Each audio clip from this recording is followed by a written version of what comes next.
Olá, muito boa tarde a você. Começa agora o Assembleia em Foco, primeira edição. Maranhão registra aumento de casos de síndromes respiratórias. Os impactos das queimadas no estado. Primeiros semestres de 2023 registram redução de crimes de feminicídio no estado. E mais, parques públicos atraem visitantes durante o período de férias em São Luís. O AF1 está começando.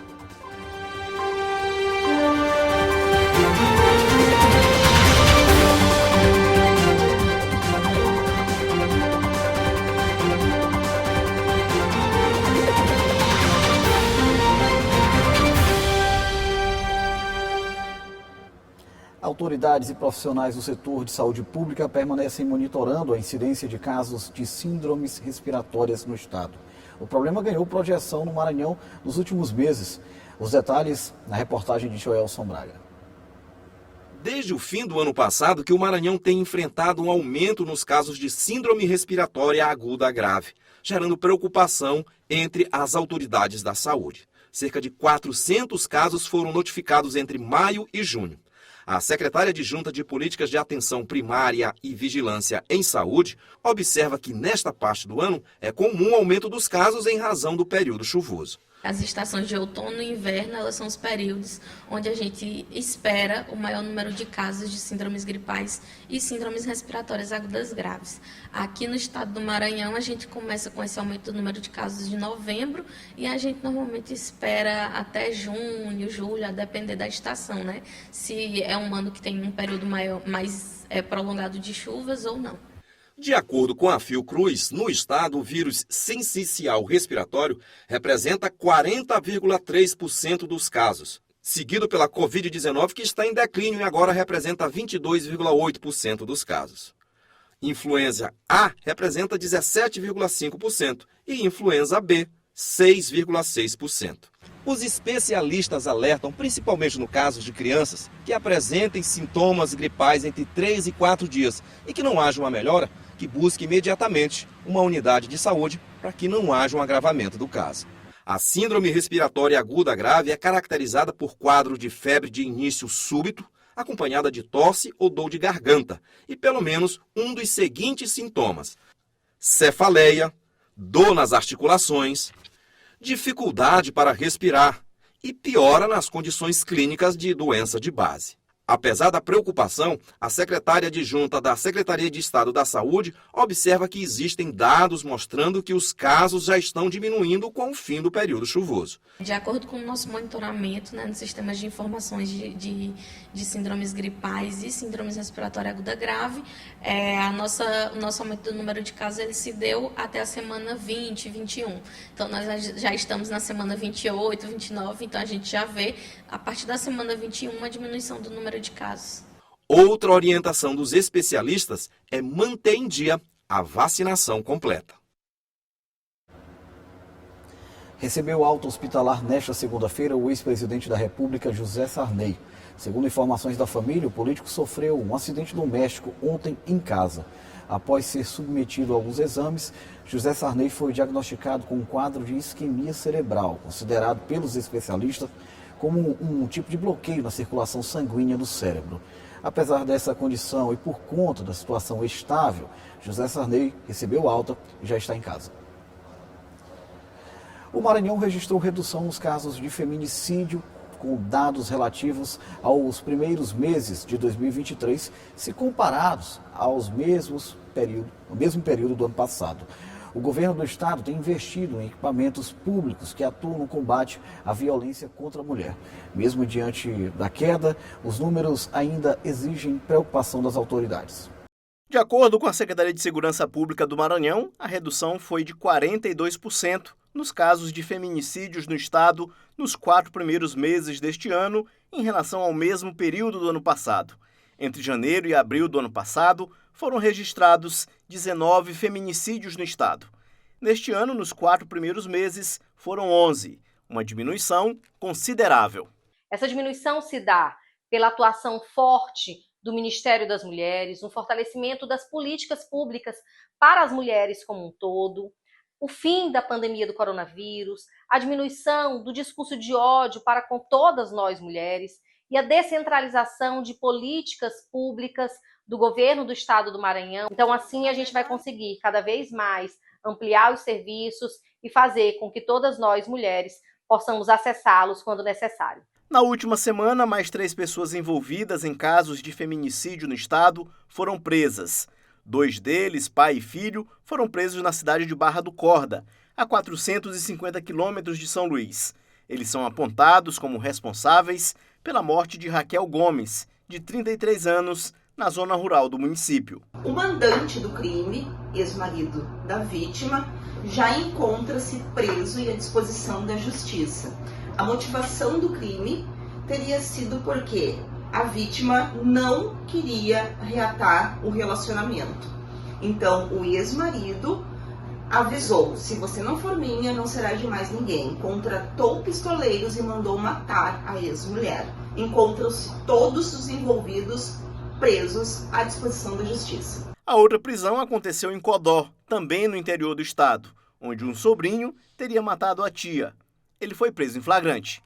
O autor, ele é sobrinho da vítima, a matou utilizando arma branca e no momento em que ele foi preso, ele estava em fuga em um veículo de terceiro, estava sendo conduzido por terceiro, o terceiro estava dando fuga a ele. A Rede de Proteção e Combate à Violência contra a Mulher envolve a estrutura das polícias civil e militar e também conta com setores especializados, como a Coordenadoria das Delegacias de Atendimento e Enfrentamento à Violência contra a Mulher, o Departamento de Combate ao Feminicídio e as patrulhas Maria da Penha. A Rede de Proteção à Mulher trabalha integrada com a Polícia Civil e a gente procura sempre fazer essa conscientização, essa divulgação de que a violência contra a mulher ela é inaceitável. Também estamos investindo na capacitação, não só dos servidores da Polícia Civil, bem como dos parceiros. Nós estamos instalando as salas lilás nas delegacias do interior, parcerias com as secretarias da mulher, das prefeituras, parcerias com as guardas municipais. Fizemos agora a capacitação de guardas municipais para atuarem junto com a Delegacia da Mulher em Caxias, em Coroatá. Então, são uma série de medidas nesse campo preventivo. No próximo bloco, você confere a previsão do tempo para as próximas horas no Maranhão e mais o trabalho de prevenção às queimadas no estado. A gente volta já.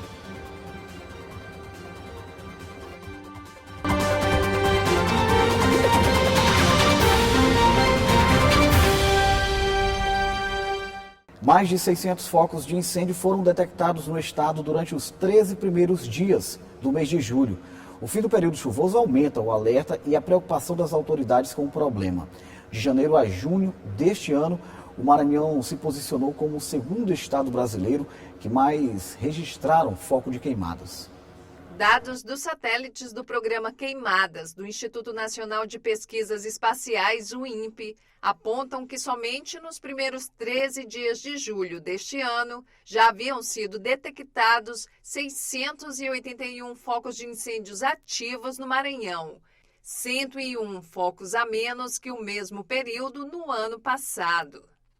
No mês de junho de 2023, de acordo com o INPE, foram 1.338 focos de queimadas, um número bem maior que o mesmo período em junho de 2022, quando o satélite do Instituto registrou apenas 917 focos de incêndio. Já na tabela anual comparativa de estados do Brasil, no intervalo de 1º de janeiro até 13 de julho de 2023, o Maranhão aparece em segundo lugar do ranking, com 3.191 focos de queimadas. Em primeiro lugar está o Mato Grosso, com 6.636. Em terceiro lugar, o Tocantins, com 2.916 focos de queimadas. E em quarto lugar, a Bahia, com 2.007 focos de incêndio. Com o fim das chuvas, o Maranhão começa a entrar no período da estiagem, o que aumenta os riscos de incêndio, principalmente nas áreas de floresta. Para impedir o avanço histórico de queimadas no estado, O governo criou o CEDIF, Comitê Estratégico para a Prevenção e Combate ao Desmatamento Legal, Exploração Florestal Ilegal e Incêndios Florestais. Criamos o Comitê de Prevenção e Combate às Queimadas. Está envolvendo vários órgãos federais e órgãos estaduais, no sentido de preservar a natureza. Todos os anos nós temos essas queimadas e nós estamos nos antecipando para fazer um trabalho preventivo e proteger a natureza e o meio ambiente do nosso estado. Entre as instituições que integram o comitê estão as Secretarias de Estado do Meio Ambiente e Recursos Naturais, Segurança Pública e também o IBAMA, a Polícia Rodoviária Federal, a Polícia Federal, a FUNAI e o Ministério Público do Maranhão. O primeiro comitê criado no Brasil que visa a prevenção aos incêndios florestais também e o combate ao desmatamento, protegendo nossos recursos naturais, que a gente faz uma gestão mais sustentável. E parabenizar também o governador Carlos Brandão, onde consegue unir órgãos do governo federal, órgãos do governo do estado, trabalhando em prol do mesmo objetivo. É assim, fazendo uma gestão participativa, com comunidades tradicionais, povos originários, que a gente consegue que essa política seja mais efetiva. Além do Comitê de Prevenção, pelo decreto assinado pelo governador Carlos Brandão, fica proibido em todo o estado, até o dia 30 de novembro de 2023, o uso de fogo para limpeza e manejo de áreas, ressalvadas as exceções previstas em legislações específicas. Essa medida, ela se impõe em razão do grande número de focos de calor já registrados no estado, que hoje ocupa a segunda posição. Então, o governador se antecipa aos fatos, a fim de que nós tenhamos, pela prevenção, a diminuição dos focos de calor no estado do Maranhão. Esse é o desafio e, com certeza, com essa junção de esforços, trabalho multiagência, nós iremos conseguir. Muito bem, agora vamos falar com a Ananda Fontinelli, que tem informações sobre a previsão do tempo. Muito boa tarde, Ananda. Quais as expectativas?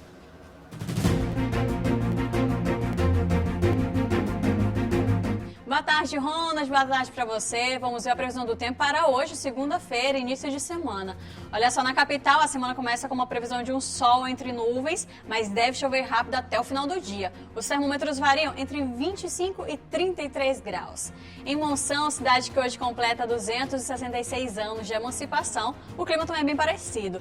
O sol aparece entre nuvens com possibilidade de chuva. A mínima é de 24 e a máxima de 34 graus. Os nossos parabéns à cidade de Monção. Já na cidade de Apicuaçu, região do litoral maranhense, a previsão também é de sol entre nuvens. A diferença é que lá não há possibilidade de chuva na região. A mínima é de 25 e a máxima de 33 graus. É isso, Ronald. Boa semana para todos nós. E amanhã a gente se encontra de novo. Até lá! Valeu, Ananda, é isso aí. Novas regras e critérios foram estabelecidos pelo governo federal em torno do programa social Bolsa Família. Os beneficiados precisam ficar atentos às mudanças. As informações com a repórter Luísa Nunes.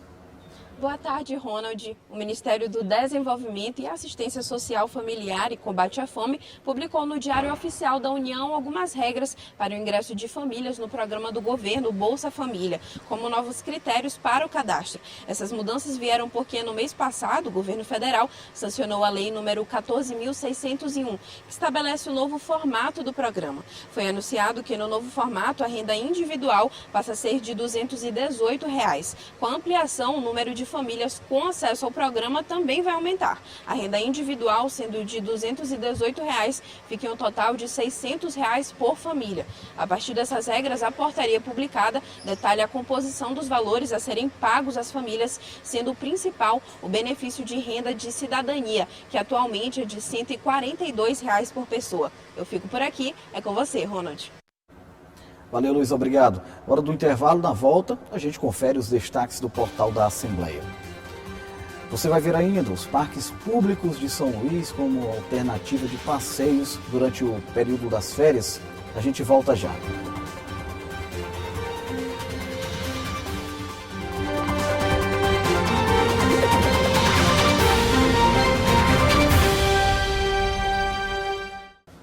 Estamos de volta, agora vamos aos destaques do site da Assembleia Legislativa com o Josimar Melo, que tem as informações. Muito boa tarde, Josimar, é com você. Boa tarde, Ronald, e a todos que acompanham a Assembleia em Foco, primeira edição. Vamos aos destaques do portal da Assembleia para esta segunda-feira. A deputada Mical Damasceno e o deputado Iglesias Moisés apresentam um projeto de lei para combater racismo nos estádios do Maranhão. O projeto de lei institui ações da política estadual Vim Júnior e torna obrigatórias a realização de campanhas educativas nos períodos de intervalo ou que antecedem os eventos. Após solicitação do deputado Neto Evangelista, a Comissão Parlamentar aqui da Assembleia discute serviços de operadoras de telefonia com o Ministério das Comunicações. E o deputado Wellington do Curso defende o projeto que institui o Dia Estadual da Conscientização sobre a Síndrome de Burnout. A data escolhida foi o dia 10 de outubro. Para acompanhar as reportagens completas, acesse nosso site al.ma.leg.br. Com você, Ronald.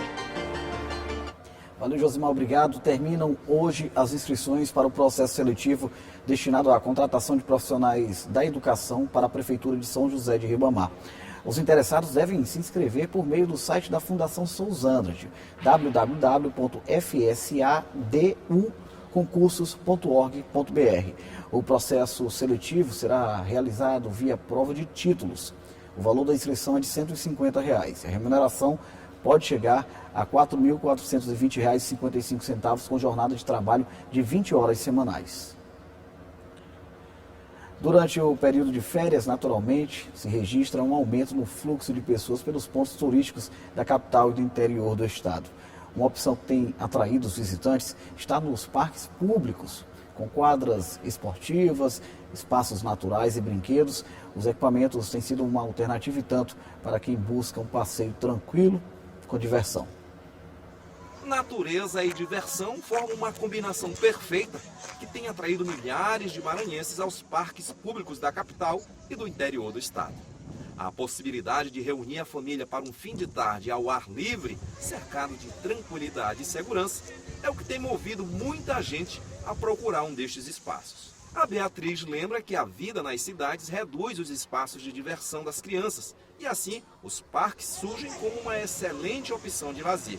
Ela sempre traz a filha de 1 ano e 8 meses para brincar. Até porque hoje a gente, via de regra, mora em lugares menores, não tem quintal, não tem terraço, as ruas a gente não brinca do mesmo jeito que antes, então as praças passam a ser um lugar fundamental para divertir a família, para as crianças se divertirem, para elas interagirem, para elas terem experiências motoras com o corpo, Então, de fato, é uma política muito necessária, eu acredito, para a gente nos últimos tempos. Neste período de férias, a busca por estes espaços de lazer aumenta. O João Pedro e o Cauã gostam de jogar futebol e fazer escalada neste brinquedo. O que tu gosta mais de brincar aqui no parque? Jogar bola e brincar. É? Não, a gente usa esse pote e esse coisa de ferro aí. É? E se vocês não viessem aqui pro parque, o que vocês estariam fazendo agora? Assistindo TV. É? Além dos brinquedos instalados no parque, existem opções como os carrinhos para a criançada. E quem disse que adulto também não se diverte? As quadras de esportes ficam assim, lotadas, e aí se misturam várias modalidades ao mesmo tempo. Os parques atraem muitas pessoas que gostam de atividade esportiva, praticar uma caminhada, uma corrida, mas o que tem virado uma febre mesmo são os piqueniques. É o caso deste servidor público. Ele veio com a família para o piquenique no parque. É um momento de descontração, que a família precisa, E hoje é muito difícil, às vezes, encontrar um local meio centro urbano, assim, arborizado, com toda essa diversidade, E a gente fica muito feliz em ter esse espaço. Sem dúvida alguma, o Parque do Rangedor, em São Luís, é um dos espaços mais visitados da cidade. Foi aqui que encontramos o Eugênio. Ele trouxe a neta para se divertir ao lado desta fera, o espinossauro. Dinossauro que viveu no Maranhão há cerca de 100 milhões de anos no período Cretáceo. A réplica em tamanho natural é uma das atrações por aqui. Isso é importantíssimo, Até porque as crianças estão acostumadas a ver em desenho animado, em filme, e aqui elas estão tendo um contato mais próximo, cultural inclusive. Muito bom.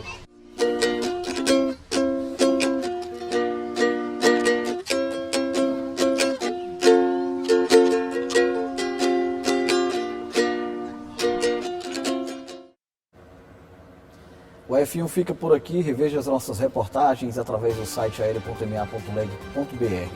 Tenha uma ótima tarde e até amanhã.